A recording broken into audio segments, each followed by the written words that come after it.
लावून आपण पटकन त्यांना कसं ताब्यात घेता येईल ते बघू, किंवा पोलिसांची याच्यामध्ये साथ होती दोघांची आणि तुमच्या मीडियाची पण सगळी साथ होती, त्यामुळे ते लवकर हाती आले. आता पोलीस जे काही गुन्हा झालेला आहे त्याची विचारपूस करून ते योग्य ती कारवाई करतील. 7 दिवस झाले, 7 दिवस ही लोक फरार होती आणि 7 दिवसानंतर काल दादा बोलल्यानंतर खरं तर त्यांच्यावरती कारवाई झाली. कुठेतरी त्यांचा बचाव होत होता असं वाटतं या सगळ्या 7 दिवसांमध्ये? नाही, असं तरी नाही वाटत आहे मला की बचाव त्यांचा होत होता. म्हणजे त्यांचे मी पाहिलं जसं की त्यांचे फ्रेंड सर्कल वगैरे त्यांना साथ देत होती, त्याच्यामुळे पण त्यांचा कदाचित बचाव झालेला असेल. या प्रकरणामध्ये तुमचे पती सुशील अगवणे त्यांना देखील अटक करण्यात आलेली आहे. मात्र तुम्ही काल ज्या पद्धतीने त्यांचा बचाव करतो, तुमचं म्हणणं होतं की त्यांच्याकडनं कुठलाही त्रास तुम्हाला नव्हता. मग या प्रकरणामध्ये त्यांना गोवण्यात आलं असं काही वाटतं तुम्हाला? हो, नक्कीच. कारण की आता पोलिसांमध्ये ते म्हणजे आलेलेच आहे, अटक झालेलेच आहे, तर त्यानुसार सगळे त्यांची विचारपूस केली जाईल आणि जो काही योग्य ते त्यांच्यावरती कारवाई दोघांवरती केली जाईल. काय कारवाई व्हावी आता अशी अपेक्षा आहे? कारण की अटक तर झाली, पण या पुढच्या काळामध्ये काय शिक्षा व्हावी, कारवाई काय व्हावी? म्हणजे ज्यांनी त्रास दिलाय तिला, म्हणजे ते त्यांना जन्मठेपेची शिक्षा ही मी कालच म्हटले की जन्मठेपेची शिक्षा ही झालीच पाहिजे त्यांना.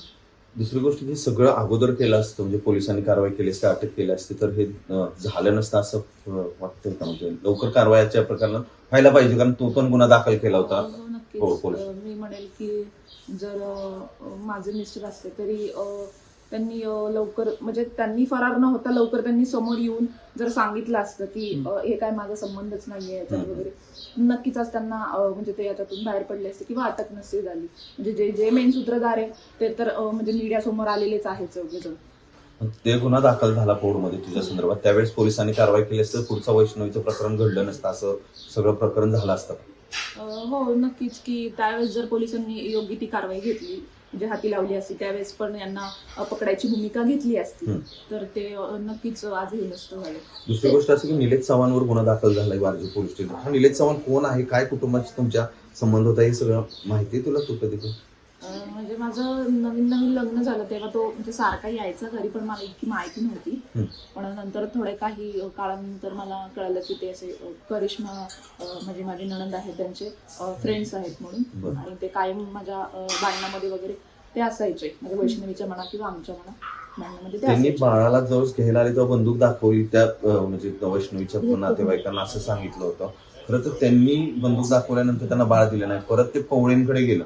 ते पवळे कोण आहे? ते माझे मामा सासरे पवळे जे आहेत ते, त्यांचं नाव अण्णा पवळे असं आहे. त्यांच्याकडं दिलं गेलं होतं असं मला मीडिया थ्रूच कळालं.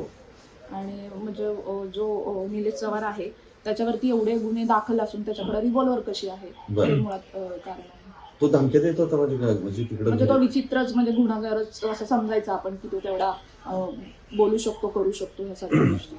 तू जेव्हा तेव्हा तक्रार दिली होती तेव्हा पोलिसांनी काय म्हटलं होतं? कारण एवढे दिवस झाले, जर गुन्हा दाखल होऊ नये पोलिसांनी जर ऍक्शन घेतली नसेल तर पोलिसांनी तुम्हाला काहीतरी सांगितलं असेल? पण तक्रार दिली होती. हो, आहे माझ्याकडे त्याचे सगळे स्क्रीनशॉट वगैरे किंवा ईमेल केलेले जे आहे माझ्या भावाने, त्याचे सगळे आहेत, मी ते फॉरवर्ड करूया. तेव्हा महिला आयोगाने काही ऍक्शन घेतली होती? त्यांनी काय म्हटलं? माझी कंप्लेंट घेत नव्हते महिला आयोग? नाही, पोलीस घेत नव्हते. तर त्यांनी त्यावेळेस सहकार्य केलं होतं की कंप्लेंट तुमची घ्यावी म्हणून, तेव्हा त्यांच्याशी माझं बोलणं झालं होतं की ते तुझी कंप्लेंट घेतील म्हणून. त्याच्यानंतर काही झालेलं नाही, ऍक्शन काही घेतलेली नाही.